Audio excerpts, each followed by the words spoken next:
নমস্কার।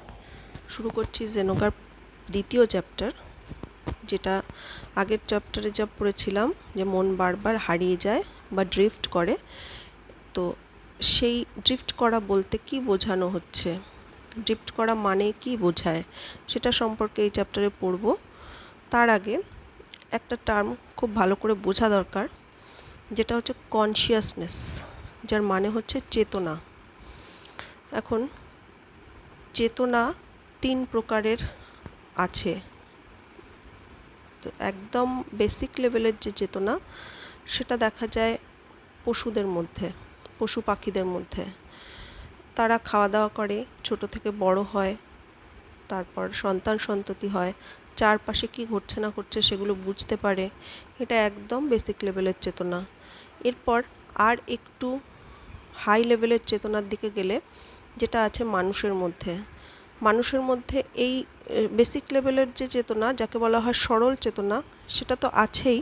তার পাশাপাশি আর একটু উচ্চস্তরীয় চেতনা, যাকে বলে আত্মচেতনা, সেটাও আছে।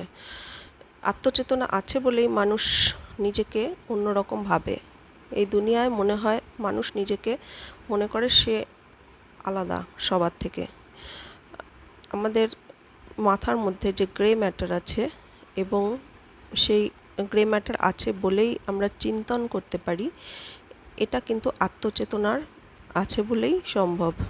কিন্তু যদিও আত্মচেতনার থাকলেও আমরা এর পুরোটা ব্যবহার করতে পারি না, কারণ মন বারবার একটা সাবজেক্টে থাকে না, সে বিভিন্ন রকম অপ্রাসঙ্গিক বিষয়ে হারিয়ে যায়।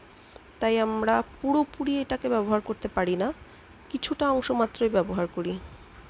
তো আত্মচেতনাকেও যদি পুরোপুরি ব্যবহার করতে হয়, তাহলে আমাদের এই চেতনাকে এক প্রকারের ট্রেনিং দিয়ে একে পুনরায় শেখাতে হবে কিভাবে কাজ করতে হয়।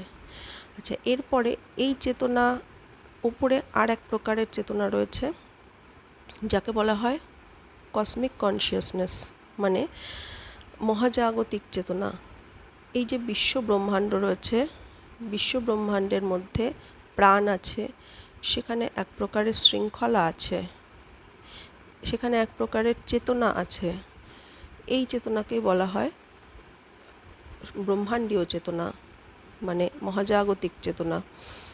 তো মানুষের চেতনা এবং পশু পাখিদের চেতনার মধ্যে যতটা ফারাক, ঠিক ততটাই ফারাক কিন্তু মানুষের চেতনার মধ্যে এবং এই ব্রহ্মাণ্ডীয় চেতনার মধ্যে।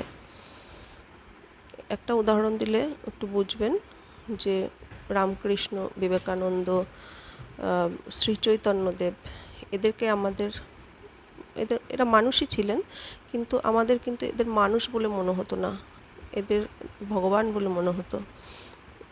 তো ছিলেন তারা মানুষের শরীরেই, কিন্তু তাদের মধ্যে সেই কসমিক কনসিয়াসনেস, যেটা ব্রহ্মাণ্ডীয় চেতনা জাগৃত ছিল, তার জন্য তারা ভগবানের মতো বিহেভ করতেন, আচরণ করতেন। এই ব্রহ্মাণ্ডীয় চেতনা কোনো প্রকার যুক্তিতর্ক দিয়ে নিজের ভেতরে জাগানো যায় না। একে জাগাতে গেলে প্রয়োজন হচ্ছে অ্যাওয়ারনেস। অ্যাওয়ারনেসের বাংলা মানে হচ্ছে সজাগতা, অর্থাৎ জেগে থাকা। তো আমাদের যা কিছু প্র্যাকটিস আছে, এই প্র্যাকটিসের মাধ্যমে আমাদের সেই অ্যাওয়ারনেসকেই বাড়াতে হবে, এবং অ্যাওয়ারনেস যত বৃদ্ধি পাবে তত আমরা ব্রহ্মাণ্ডীয় চেতনা সম্পর্কে বুঝতে পারবো। এবার এই যে 3 প্রকার চেতনা আছে, একটা খুব সহজ উদাহরণের সাহায্যে এদের ভাগটা বুঝতে পারবেন। যেমন আমাদের স্কুলে যেমন প্রাইমারি স্কুলে একদম সাধারণ শিক্ষা দীক্ষা দেওয়া হয়, অ আ ক খ শেখানো হয়, তার সাথে অল্প কিছু পড়াশুনো, কিছু যোগ বিয়োগ, কিছু বেসিক ইংলিশ শেখানো হয়। সেইখান থেকে তারপরে তারা যায় হাই স্কুলে, সেখানে একটু উচ্চস্তরীয় শিক্ষা তারা শেখে, একদম প্রাথমিক থেকে উচ্চস্তরীয় শিক্ষার দিকে যায়, এবং তারপরে রয়েছে ইউনিভার্সিটি লেভেল, কলেজ লেভেলের পড়াশুনো, সেটা আরও হাই লেভেলের।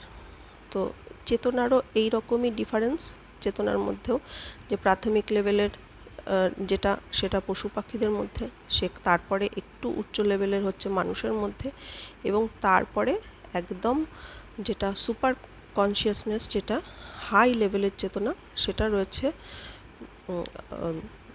দেবতা ভগবান বলতে যাদের যা যা বোঝানো হয় তাদের মধ্যে, কিন্তু সেটা মানুষের মধ্যে ডেভেলপ করা সম্ভব। তো আজকে এইটুকুই আমরা বুঝলাম। তো আজকের জন্য এইটুকুই। নমস্কার।